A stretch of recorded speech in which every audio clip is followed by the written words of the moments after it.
Slavery is often spoken of in the past tense, a dark chapter closed and buried beneath years of progress.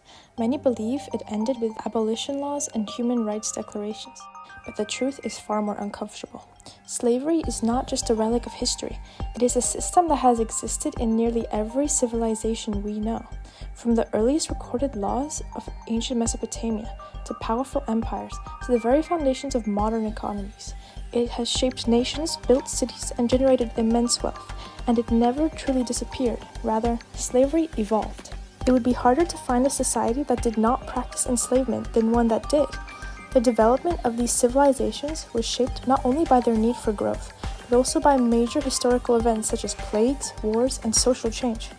Most notoriously, however, was the Transatlantic slave trade, one of the most infamous systems of mass enslavement in history, demonstrating how deeply slavery was embedded in the growth and economies of major societies.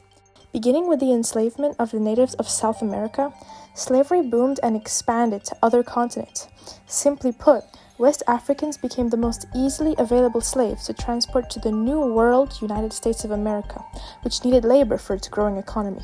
With a total of over 12 million Africans enslaved over the 400-year course of the transatlantic slave trade, it was labeled an extremely profitable business, requiring a civil war and several revolutions for it to end. Once emancipation occurred, people considered slavery a thing of the past, a history we must hold ourselves accountable for. Yet, a practice as financially beneficial as this was never abolished. It was only turned discreet. In fact, it even grew. It was one of hundreds of forced labor camps where Mao's regime incarcerated in these camps. These men are sold for £1,200 Libyan pounds, $400 apiece. We are not animals. The exploitation from trapped construction workers in Dubai. Beijing has been pressuring this community due to a number of uprisings. In reality, people become exploited or modern slaves because they're vulnerable to bad work. Modern slavery can be defined as the enforcement or coercion of individuals into labor.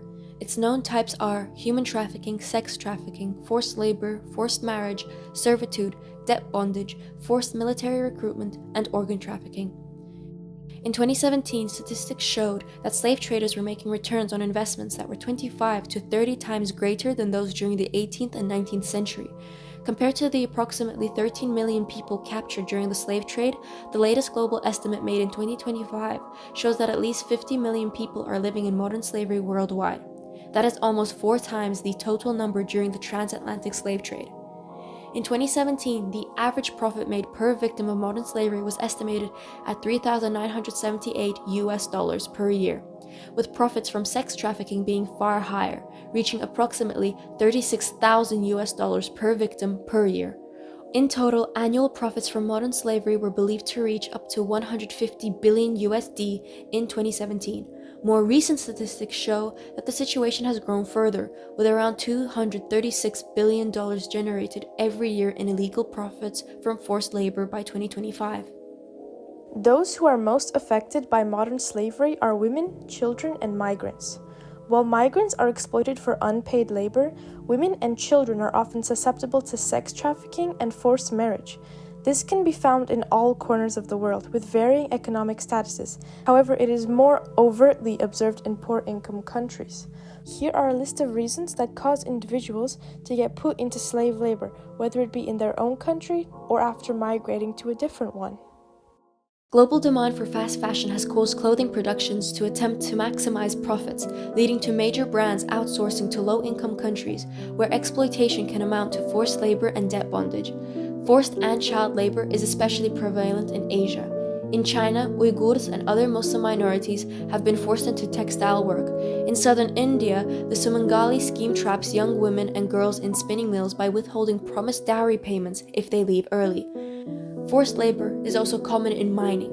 In the DRC, children as young as 6 are coerced into mining cobalt and other minerals in dangerous tunnels, and women and children face sexual exploitation.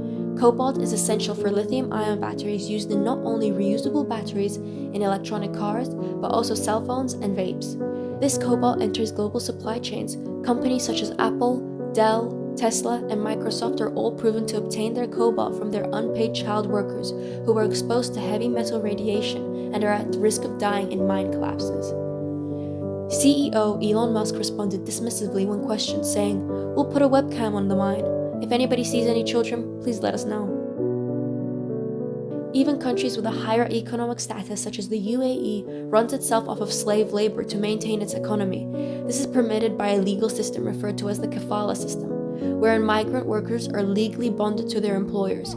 They are unable to leave the country, take time off, or even quit their jobs. Oftentimes, immigrants from countries such as Bangladesh, India, Kenya, Nepal, and Pakistan come to the UAE for better work, only to be forced to live in dirty facilities and have their passports physically confiscated. Modern slavery is always attributed to money, and when there's money, there's billion-dollar corporations. It's easy to fall for the belief that human trafficking only occurs in low-income countries with only the worst criminals partaking in it. However, if slavery and human trafficking was truly uncommon and insignificant, then there wouldn't be 50 million people enslaved in the world, and there surely wouldn't be people trying to make you ignore that fact. Now, look at the things you own. Your clothes, your phone, the products you never even think twice about. Someone, somewhere, made them. When we hear about exploitation, we blame corporations and governments, but they aren't the only ones guilty. These systems only exist at the scale that they do because of our demand. We buy cheap clothes, we upgrade technology, we replace things we don't need to, not because we have to, but because we can. A cycle of consumerism we are willingly funding. We tell ourselves we didn't know, but ignoring the truth doesn't free us from culpability. It makes us complicit. Without consumers, these systems wouldn't function. Change has to come from governments through laws and enforcement, but it can also come from you. You can boycott. You can educate yourself and others. You can donate. You can buy less. This isn't about guilt. It's about responsibility. Because the system exists to serve us, and that means we have the power to change it.